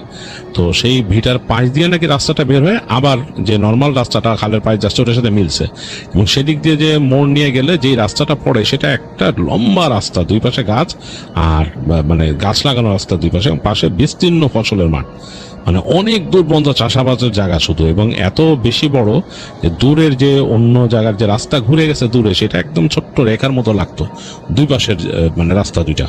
তো এরকম, এবং সেখান থেকে সোজা গেলে পরে এক সময় ওই রাস্তা যেখানে শেষ হয়েছে সেখান থেকে আবার এরকম পায়ে চলা পথ দিয়ে যেতে হতো তার নানা বাড়ি। তো যাই হোক, পায়ে চলা পথ বলতে মানে ওখান থেকে চলতো রিক্সা ভ্যান এগুলো চলতো। তো এখন পর্যন্ত সেখানে নাকি ওই যে ব্যাটারি চালিত রিক্সা ওইভাবে চলে না, যেভাবে চলার কথা অন্যান্য জায়গায় যেরকম ভিড় হয়ে গেছে ওরকম না। তো তো যাই হোক, তো এই ঘটনা যেটা সেটা হচ্ছে 90s ঘটনা, 90s মাঝামাঝির দিকে, 90s মাঝামাঝির দিকে তার মামার সাথে, তার মামার নাম শাহিন, তার সাথে ঘটছিল।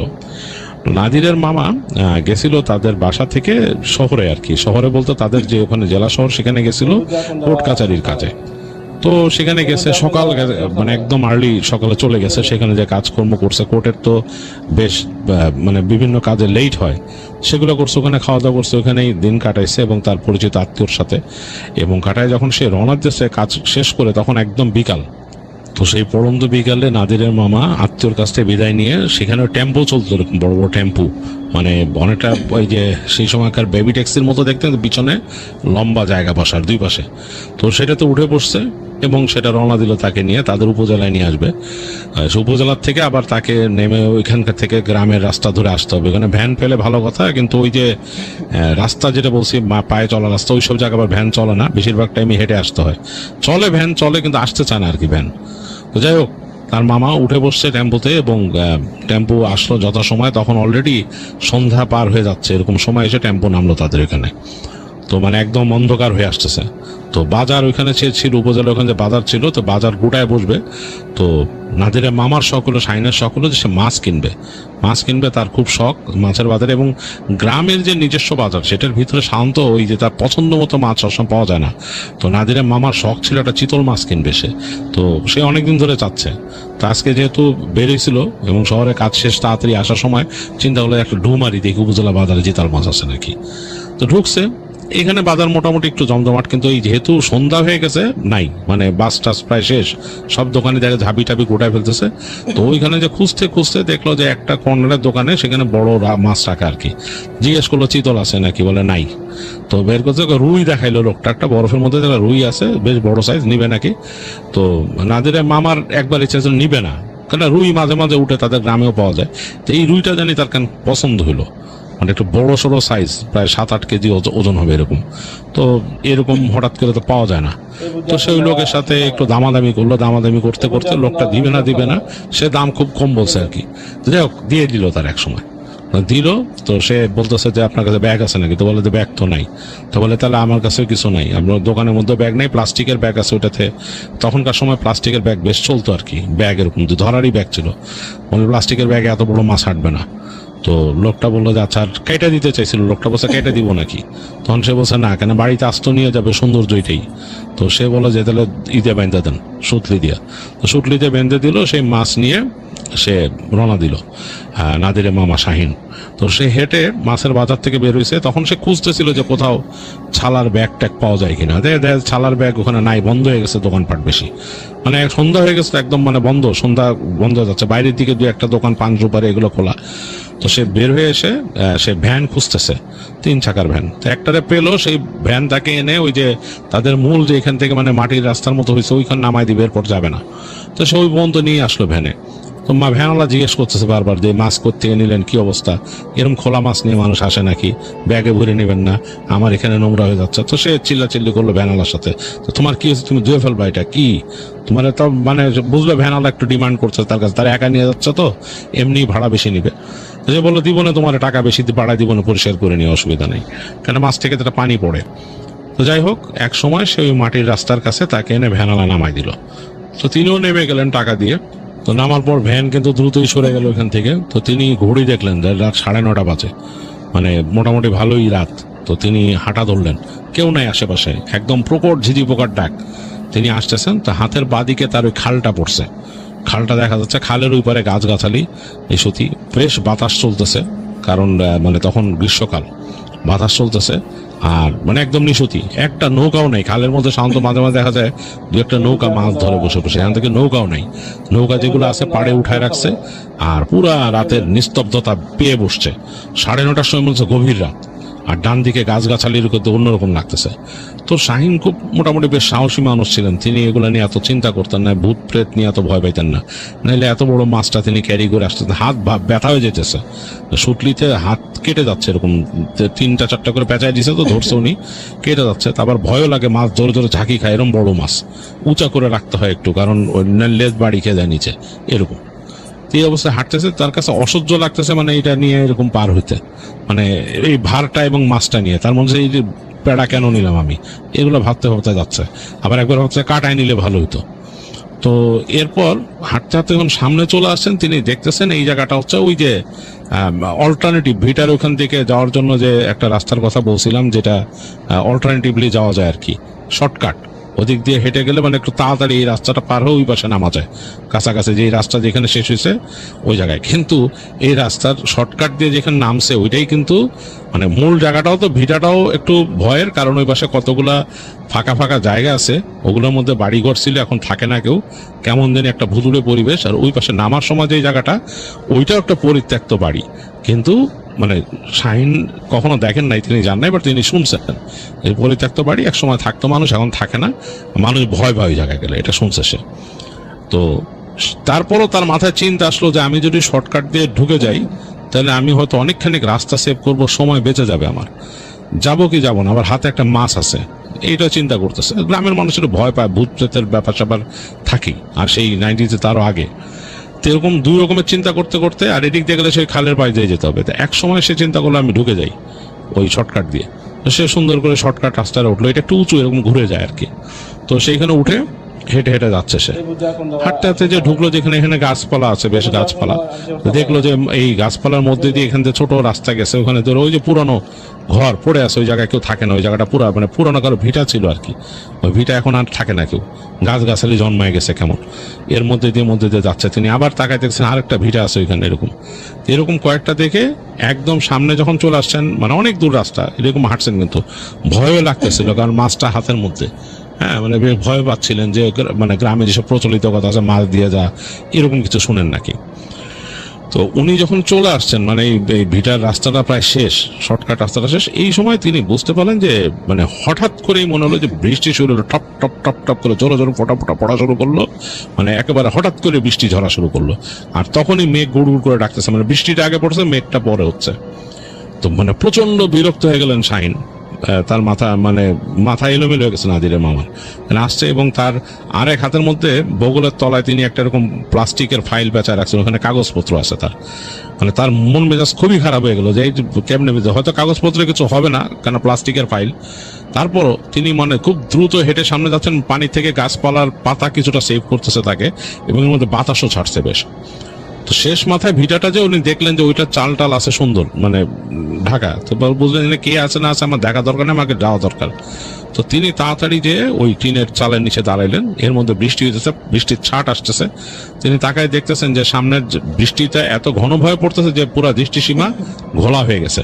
আর দূরে মেঘ চমকাইতেছে, যে ওই যে খালটা ওইদিকে নিচু হয়ে গেছে, তো খালের ওই পাশটা এরকম উঁচা, মানে একটা অদ্ভুত লাগতেছে। দূরে মেঘ চমকাইতেছে, মেঘের মধ্যে দেখতেছে খালের পুরো অংশটা দেখা যাচ্ছে, আর ওই যে ছোট্ট ওই খালের উপর যে ব্রিজটাও দেখা যাচ্ছে এরকম। তো কিছুক্ষণ দাঁড়ায় আছেন তিনি ওখানে, বারান্দার উপর ঝমঝম পানি পড়তেছে, দুই এক জায়গায় ওই পাশে দেখলেন যে ওই 7 ফুট হয়ে গেছে চাল, ওইখান থেকে পানি পড়ে। কিন্তু চিন্তা করলেন কতক্ষণ দাঁড়ায় থাকবো। এই সময় তিনি ভেতরে, ওই ঘরের ভিতরে শব্দ পেলেন, মানে একটা নারী কণ্ঠ, তাকে মানে বয়স্ক নারী কণ্ঠ যেরকম হয় সেরকম, যে ওইখানে দাঁড়ায় আছিস কেন, এখানে আয়, ভিতরে আয়। তো তিনি চিন্তা করলেন আরে এইখানে কি, এখানে থাকে নাকি, বয়স্ক কোনো মানুষ থাকে নাকি যে তাকে ডাকছে এরকম। তো কি চিন্তা করে তিনি আস্তে করে একটু উকি দিলেন ভিতরে। তো দেখে তার বুঝতেছেন না, অন্ধকার, তো অন্ধকারের মধ্যে বোঝা যাচ্ছে না। আবার যখন নাকি বাইরে বজ্রপাত চমকাইলো, আলো হইলো, আলোতে তিনি বুঝলেন যে একটা অবয়ব, বয়স্ক মানুষ, এই মিলি সেকেন্ডের জন্য বোঝা গেল একটা বয়স্ক মানুষের অবয়ব বসে আছে কোনায়, ঘরের মধ্যে তেমন কিছুই নাই মনে হচ্ছে একটা। তবে এটা বোঝা গেল যে ঘরে কোনার মধ্যে মাটির চূড়া টাইপের কিছু আছে, ওখানে বসে আছে। তো তিনি ওই যে বয়স্ক মানুষের একটা অবয়ব হালকা আলোতে বুঝতে পারছেন। তিনি এখান থেকে বলতেছেন যে কি চাচি, আমি তো এখানে বৃষ্টির জন্য দাঁড়াইছি, চলে যাব, বৃষ্টি থামলে চলে যাবো, অসুবিধা নেই। তো বলছে আয় ভিতরে আয়, আবার শুনতেছে মানে ওই কণ্ঠ, ভিতরে আয়। তো তিনি চিন্তা করলেন যে আর ডাকতেছে, এটা অভদ্রতা দেখায়। তিনি আস্তে করে ঢুকলেন, ঢুকে বলছে আলো নাই আপনার এখানে, কি ব্যাপার, অন্ধকারে এভাবে বসে আছেন কেন? বলে আলো জানবো, তুই বয়, এখানে বয়। কি কিনেছে হাতে, কি এটা, মাছ? তো শাহিন অনিচ্ছা সত্ত্বেও বলতেছেন হ্যাঁ মাছ। তো তার কাছে অবাক লাগতেছে যে বয়স্ক মহিলা অন্ধকারে এই মাছ কেমনে দেখতেছে এরকম আর এতভাবে। তো মহিলা কিন্তু বলছে আরে কি সুন্দর রুই মাছ রে, কতদিন মাছ খাই না। তারপর তিনি অবাক হয়ে গেলেন যে মহিলা এখান থেকে রুই মাছও ডিটেক্ট করতেছে, কতদিন মাছ খাই না, কি বলে। তার মনের মধ্যে একটা কু ডাক দিল আর কি, শাহিনের একটু ভয় লাগা শুরু করলো মধ্যে। ফট করে তিনি কানের কাছে শব্দ পেলেন, কেমন একটা মানে বাজে বোটকা গন্ধ, আর কানের কাছে একটা শব্দ। মাছটা আমারে দিয়ে যা। একদম ওই মহিলারই কণ্ঠ, একদম তার কানের পাশে বলছে মাছটা আমার দিয়ে যা। তো শাহিন তাড়াতাড়ি মাথা ঘুরাইলেন, এরকম ফট করে তাকালেন, দেখলেন যে তার থেকে প্রায় 2 ফিট দূরে, মানে এখন কিন্তু আলো আধারিতে বোঝা যাচ্ছে, কেন বাইরের একটা আলো আছে আকাশের, যদিও বৃষ্টি হচ্ছে আকাশের আলো আছে, কিন্তু সে বোঝা যাচ্ছে যে একটা বয়স্ক মহিলা মনে হয়, কুজা টাইপের বসে আছে, তার থেকে 2 হাত ধরে হাত দিয়ে তার মাছটার গায়ে হাত বুলাচ্ছে এরকম।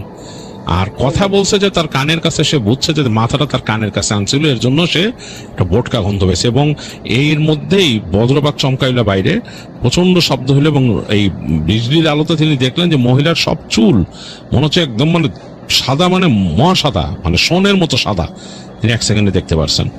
আর এই বিজলির আলোতেই তার চোখে পড়ছে মহিলার মুখটা মনে হচ্ছে শত কুঞ্চনে ভরা, চোখের জায়গাটা মনে হচ্ছে ছানি পড়া এরকম। তো শাহিনের বুকের ভেতরে এমন ভয় করে উঠলো এই চেহারাটা দেখে, যে মহিলাটা আবার মুখটা মনে হয় বেজার করে রাখছে, ঠোঁট কেমন করে। তো সে মাছের এই সুতলিগুলো তো তার হাতে পেঁচানো ছিল, সে ওই সুতলি ধরে একটা লাফ দিল এই সাইডে, গেটের এই পাশে, না বলে সেই পাশে চলে আসলো। তার মাছও ছেঁচড়ায় তার সাথে আসতেছিল, সে দৌড় দিয়েছে দরজার বাইরে চলে যাবে, সে শাহিন দৌড় দিয়েছে দরজার দিকে।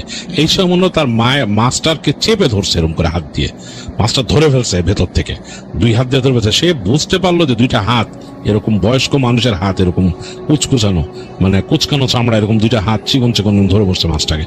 তো শাহিন ওই সুতা ধরে টান মারছে, সে মাছ নিয়ে যাবে, কারণ অনেক টাকা দিয়ে কিনছে, সে টান দিয়েছে। তখন ওই টানের চোটে মাছের কানের কাছে, যে কানের ফুলকির কাছে যে সুতাটা দিয়ে বাঁধছে মুখে, ওই জায়গাতে ছিঁড়ে চলে গেল, পুরো জিনিসটা ছিঁড়ে চলে আসলো, মাছটাকে টেনে ভিতরে নিয়ে গেল ঘরের ভিতরে। তো সে ভয়ের চোটে আর কিছু চিন্তা করলো না, উদ্ভ্রান্তের মতো সে লাফ দিয়ে পড়ছে।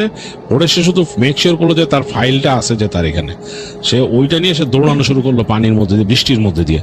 এদিকে চরম বর্ষণ হইতেছে, সে দৌড়াতে দৌড়াতে ব্রিজ পার হয়ে পাশে চলে আসছে। তার দৌড় তো বন্ধ হয় না, একদম দৌড়াতে সে বাসায় এসে পড়লো। এক সময় বাসায় এসে প্রচন্ড ভয়ে, তখনও তার বুক কাঁপতেছে ভয়, সেটা কি দেখলো। এসে সে দরজা জোরে জোরে নক করছে, তার বাসার মানুষ দরজা খুলছে। খোলার পর তারে দেখে তো অবাক, যে এরকম অবস্থা কেন, পানিতে একদম ভেসে গেছে, কাদা মাটি লেগে গেছে একদম নিচে। আর তার ওই ফাইলও প্লাস্টিকের হতে বেঁচে গেছে পুরো ভিজা উপর দিয়ে। যাই হোক, তারে ঘরের মধ্যে নিয়ে তারে সবাই মুছলো টুসলো, এই শরীর টরি মুছে দিল। তো সে তখন বলল যে সে কি দেখে আসছে, এরকম বললো। তো নাদিরের নানা তখন অনেক বকাবকি করলো, যে তোমাকে কে বলছে ওই ভিটার মধ্যে দিয়ে আসতে, এমনকি তোমার রাতের বেলা ওইরকম মাছ নিয়ে আসতে বলছে কেউ দিক দিয়ে, ওই জায়গা ভালো না, তোমার জানো না তোমরা কেউ এত বছর এখানে কেন মানুষ হচ্ছে, অনেক কিছু বকা করে। যাই হোক, এগুলো শোনার পরে সে কি করবে, আর শাহিন বেচারা সে শুনে এগুলা। তো তারপরে রাতের বেলা নাকি নাদিরের মামার বেশ জ্বর আসে এবং বেশ অসুস্থ হয়ে যায়। তো তাকে মোটামুটি শুশ্রূষা করে, দোয়া কালাম পড়ে ফু দেয় তারা রাতের বেলা, এবং দিনের বেলা দেখা যায় জ্বরটা আরো বেড়ে যায়। তো পরবর্তীতে দিনে তাদের ওখানকার ওই যে মসজিদের হুজুর থাকে দিয়ে ঝাড়ানো হয়, যেটা সবাই করে আর কি গ্রামে নর্মালি। এবং ওই একই ব্যাপার, যে তাকে বলে রাতের বেলা এরকম মাছ নিয়ে কেন আসা যাওয়া করছে। তো এরপর থেকে নাদিরের মামা শাহিন রাতের বেলা চলাফেরা করতো না ওই জায়গায় কেন, গ্রামের রাস্তা দিয়ে চলাফেরা করতে ভয় পেত। আর ওই স্পেসিফিক ওই এলাকাটায় সে এড়ায় চলছে, অনেকদিন যায় না ওইখানে। তো পরবর্তীতে মানুষের কাছে সে শুনছে যে ওই জায়গাটা ভিটাটা এমনি অনেকে পরিত্যক্ত জায়গা, ওখানকার অনেক মানুষ নাকি কোনো কারণে ভয় এখান থেকে চলে গেছে, এই জন্য ভিটাটাকে মানুষ বলে যে ওই জায়গাটা একটু ভয়ের। আর ওই যে বয়স্ক মহিলাকে দেখছিল, ওই জায়গায় নাকি একটা বয়স্ক মহিলাই শেষ পর্যন্ত থাকতো, তার পরিবারে আর কেউ ছিল না। সে কোনো মতে মানুষের কাছ থেকে চেয়ে চিনতে থাকতো, তার পরিবারের কেউ ছিল না। কিছু মানুষ তাকে সাহায্য করতো। সে বদরাগী হয়ে গেছিল অনেক।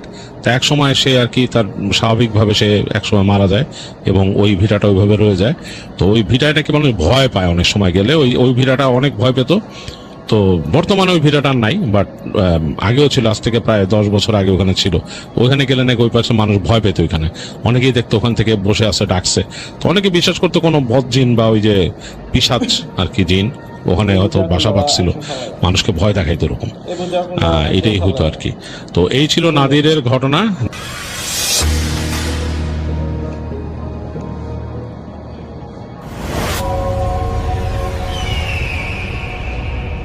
আমি রুমেল, আমার বাড়ির পাশেই ঘটে যাওয়া একটি ঘটনা শেয়ার করছি আপনাদের সাথে। তখন আমি খুব ছোট। যা ঘটেছিল 2003 সালে দিনাজপুরের এক প্রত্যন্ত গ্রামে। এত বছর পরও সেই গ্রামের মানুষ আজও সন্ধ্যার পর ঘরের বাইরে পা রাখে না, কারণ তারা জানে কেউ এখনো ওখানে আছে। দিনাজপুরের মধ্যে একটি ছোট্ট গ্রাম। এই গ্রামটি অন্যান্য গ্রামের মতো সাধারণ ছিল না। লোকমুখে প্রচলিত ছিল এখানে সন্ধ্যার পর কিছু অদ্ভুত ঘটনা ঘটে। তবে গ্রামের অধিকাংশ মানুষ এসব কথাকে কুসংস্কার বলে উড়িয়ে দিত। গ্রামের স্কুল শিক্ষক রফিক ও তার স্ত্রী লোবানা একমাত্র মেয়ে 10 বছরের ছোট্ট বেবিকে নিয়ে বেশ সুখেই ছিলেন।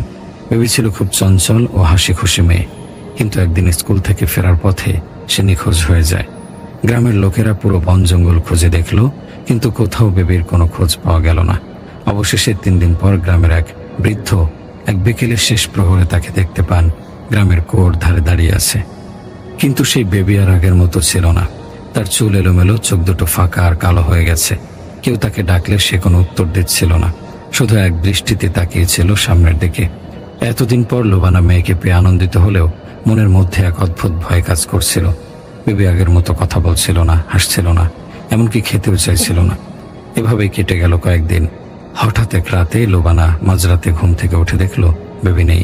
সে চারদিক খুঁজতে শুরু করলো, কিন্তু তাকে কোথাও পেল না। অবশেষে দরজার পাশে ফিসফিস শব্দ শুনতে পেল। লোবানা ধীরে ধীরে এগিয়ে গিয়ে যা দেখলো তা দেখে তার শরীর শিউরে উঠল। বেবি দরজার সামনে বসে নিজের হাত দিয়ে মাটি আঁচড়াচ্ছিল। তার নখগুলো ভেঙে রক্ত বেরিয়ে আসছিল, কিন্তু সে কোনো ব্যথার অনুভূতি প্রকাশ করছিল না। লোবানা চিৎকার করে রফিককে ডাকলো। রফিক এসে বেবিকে ধরে বিছানায় নিয়ে গেল, কিন্তু মেয়েটির শরীর তখন বরফের মতো ঠান্ডা। তারপর থেকে প্রতি রাতে বেবি উঠে অদ্ভুত সব কাজ করতে শুরু করলো। কখনো রাতের 3টায় দরজার সামনে দাঁড়িয়ে থাকতো, কখনো আবার জানালার বাইরে এক দৃষ্টিতে তাকিয়ে থাকতো। মাঝে মাঝে সে ফিসফিস করে কিছু বলতো, কিন্তু তার কথাগুলো বোঝা যেত না। এক রাতে রফিক উঠে দেখলো বেবি বাসার ঘরের দেয়ালে কিছু লিখছে। আলো জ্বালাতে দেখা গেল দেয়ালে লেখা, আমাকে ফিরিয়ে দাও, আমাকে ফিরিয়ে দাও। গ্রামের একজন বৃদ্ধ যার নাম ফিরোজ এই ঘটনা শুনে রফিককে সতর্ক করলেন। তিনি বললেন, তোমার মেয়ে ফিরে আসেনি, যাকে তুমি বাড়িতে এনেছো সে বেবি নয়। রফিক ও লোবানা বিশ্বাস করতে পারছিল না, কিন্তু বেবির আচরণ দিন দিন আরো ভয়ঙ্কর হয়ে উঠতে লাগলো। একদিন রাতে রফিক তার ঘুমের মধ্যে অনুভব করলো কেউ তার বুকে চেপে বসেছে। সে চোখ খুলে যা দেখলো তা দেখে তার রক্ত জমে গেল। বেবি তার বুকের উপর বসেছিল, তার মুখ বিকৃত হয়ে গেছে, চোখের মনি একেবারে সাদা। সে গলায় গলায় ফিসফিস করে বলল, বাবা, আমি তোমার মেয়ে নই। রফিক চিৎকার করে উঠে পড়ল, কিন্তু তখন বেবি আবার স্বাভাবিক হয়ে গেল, যেন কিছুই হয়নি। পরদিন সকালে রফিক ফিরোজকে সব খুলে বলল। বৃদ্ধ বললেন, গ্রামের কুয়োর নিচে এক পুরনো দরজা আছে। সেই দরজা থেকে কোনোদিন কিছু বের হলে সেটাকে ফিরিয়ে না দিলে সর্বনাশ হবেই। রফিক আর লোবানা কেঁপে উঠল।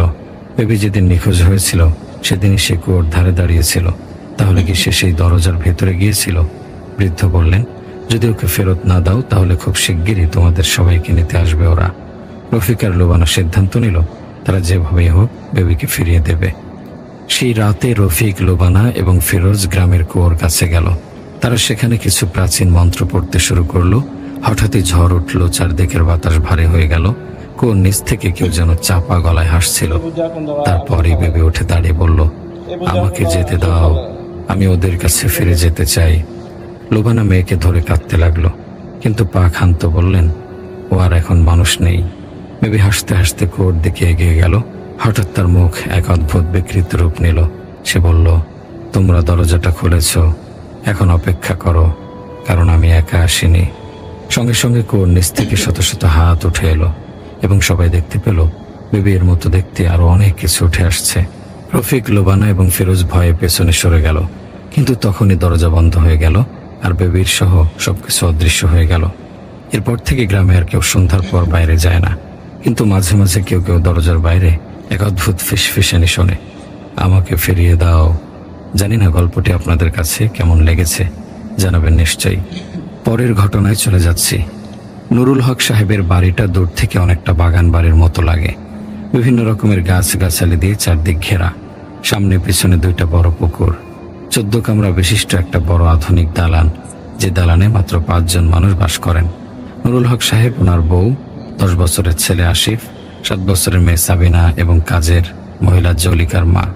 নুরুল হক সাহেবের 5 ভাই, বাকি 4 ভাই পরিবার সহ বিদেশে থাকেন। উনিও একবার বিদেশে গিয়েছিলেন।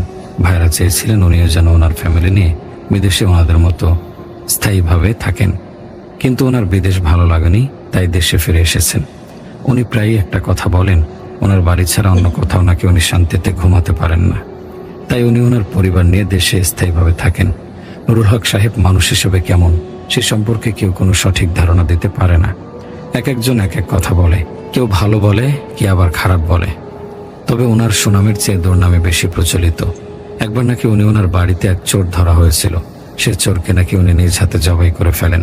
এলাকার মানুষদের ফিসফাস করতে শোনা যায় প্রতি মাসে নাকি ওনার বাড়িতে একটা আসর বসে, যেখানে মদের নেশা চলে আর বাজার থেকে মেয়েদের আনা হয়। যদিও এরকম ঘটনার কোনো সত্যতার প্রমাণ এখনো বাস্তবে পাওয়া যায়নি। নুরুল হক সাহেবের ছেলে আসিফ ক্লাস 5-এ আর মেয়ে সাবিনা ক্লাস 3-তে পড়ে। ওদের স্কুলে মক্তবে নিয়ে যাওয়া আসার জন্যে জলিকার মাকে রাখা হয়েছে বাড়িতে। ঘরের অন্যান্য কাজও করে সে। প্রতিদিন সকালে নুরুল হক সাহেব ও ওনার স্ত্রী ঘুমে থাকতে থাকতেই আসিফ ও সাবিনাকে মক্তবে দিয়ে আসে। মক্তবে দিয়ে এসে সকালের নাস্তা শুরু করে, ঘরের যাবতীয় কাজ শেষ করে আবার ওদের মক্তব থেকে নিয়ে আসে। এভাবেই জলিকার মার প্রতিদিন শুরু হয়। জলিকার মা একটু অদ্ভুত টাইপের মহিলা। সে খুব কম কথা বলে, কাজ ছাড়া কারোর সাথে কোনো রকম কথা না বললেই চলে। সবসময় একা একা থাকতে পছন্দ করে। এরকম থাকার পেছনে কিছু ঘটনা আছে বলে অনেকের ধারণা। তার 13 বছর বয়সে বিয়ে হয়।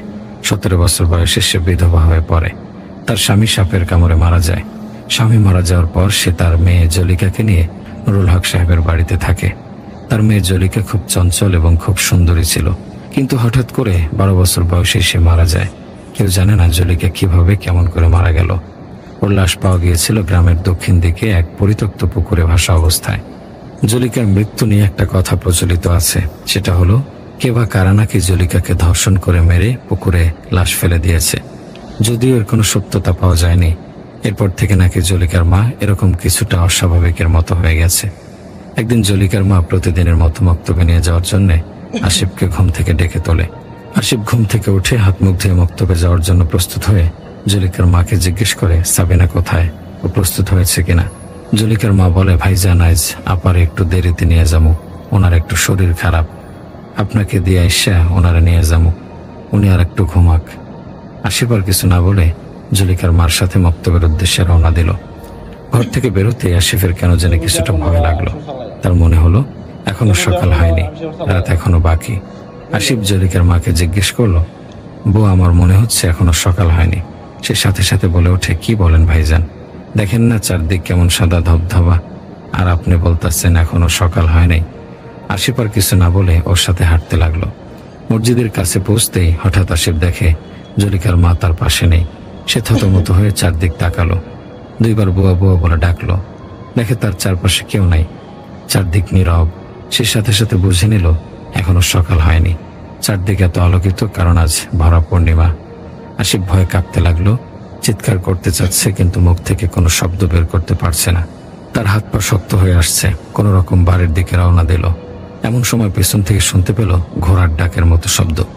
পিছনে মসজিদের দিকে তাকিয়ে দেখে একটা উঁচু উলঙ্গ মানুষ তার দিকে দৌড়ে আসছে, যার মুখ ঘোড়ার মতো। সামনে চেয়ে দেখে হাজার হাজার ভেড়া তার দিকে তেড়ে আসছে। কান্না জড়ানো গঙ্গানির শব্দে উপরের দিকে চেয়ে দেখে তার ঠিক মাথার উপরে কে যেন সাদা কাপড় পরে ঘোমটা দিয়ে শূন্যে বসে আছে। নিচের দিকে চেয়ে দেখে তার 2 পা সাপের মতো কি একটা পেঁচিয়ে নিচ্ছে। পানিতে ডুবলে যেরকম শ্বাস বন্ধ হয়ে আসে, সেরকম যেন তারও শ্বাস বন্ধ হয়ে আসছে। পরের দিন সকালে আসিফকে মসজিদের পাশে অজ্ঞান অবস্থায় পাওয়া যায়, আর তার বোন সাবিনাকে অজ্ঞান অবস্থায় পাওয়া যায় পুকুর পাড়ে। কিন্তু জলিকার মাকে সেদিন কোথাও খুঁজে পাওয়া গেল না। এর ঠিক 2 দিন পর জলিকার মার লাশ পাওয়া যায় গ্রামের দক্ষিণ দিকে এক পরিত্যক্ত পুকুরে, যেখানে তার সুন্দরী মেয়ে জলিকার লাশ পাওয়া গিয়েছিল। পরের ঘটনায় পদ্মার পাড়ে স্থায়ী জেলেদের মুখে শোনা যায় অনেক গা ছমছমে অভিজ্ঞতার কথা। বিশেষ করে গভীর রাতে যারা মাছ মারতে যায় তাদের কথা শুনে পিলে চমকে যায়। কয়েকজনের সাথে মুখোমুখি সাক্ষাতে কথা বললে জানতে পারি যে ভোর হবার খানিক আগে নাকি নদী মোহনায় প্রচুর মাছ পাওয়া যায়। এই লোভে স্থানীয় অনেক জেলেই ওই সময়টা বেছে নেয় মাছ ধরার জন্য। যারা ওই সময় মাছ ধরতে গিয়েছে তাদের প্রত্যেকেরই জীবনে কখনো না কখনো একটা অদ্ভুত ঘটনার মুখোমুখি হতে হয়েছে। ঘটনা খুবই সাধারণ। সবার প্রথমে যার সাথে কথা হলো তার নাম তৈয়ব মাঝি। নিজের ভাইপো হাসানকে সাথে নিয়ে তিনি এক রাতে মাছ ধরতে বের হন। রাত 3টার দিকে হঠাৎ করে নদীতে বাতাস একেবারে থেমে পড়ে। উল্লেখ্য, নদীতে বাতাস পড়ে যাওয়া মানে ঝড়ের পূর্বাভাস। তিনি হাসানকে বলেন হাল ঘুরিয়ে ফিরতি পথ ধরতে। ওনারা মাছ ধরতে ধরতে অনেকটা ভেতরে চলে গিয়েছিলেন। হঠাৎ তারা উভয় লক্ষ্য করেন তাদের থেকে প্রায় মাইল খানেক সামনে দিয়ে একটি যাত্রী নৌকা যাচ্ছে। নৌকাটা হয়তো চোখে পড়তো না, কিন্তু অবাক লাগলো, কারণ নৌকার উপরের ছাউনিতে একটা অদ্ভুত রঙের বাতি দেখা যায়। অনেকটা নীলচে আভা বের হচ্ছে সেই বাতি থেকে। মানুষগুলো হয়তো বিপদে পড়তে পারে ভেবে তৈয়ব দ্রুত বৈঠা বেয়ে হাসানের সাহায্যে ওই নৌকার পাশে চলে যান। নৌকার ভেতর ওকে দিয়ে চমকে ওঠেন তৈয়ব। নৌকার কোনো মাঝি নেই। তার চেয়ে ভয়ঙ্কর হলো নৌকার পাটাতনে পড়ে আছে এক গাদা লাশ, পুরনো লাশ, পচে গলে আছে। ছাউনির ভেতর একটা মরচে পড়া হারিকেনে আগুন জ্বলছে। তৈয়ব আলীর মুখ দিয়ে চিৎকার বেরিয়ে যায়। চাচাকে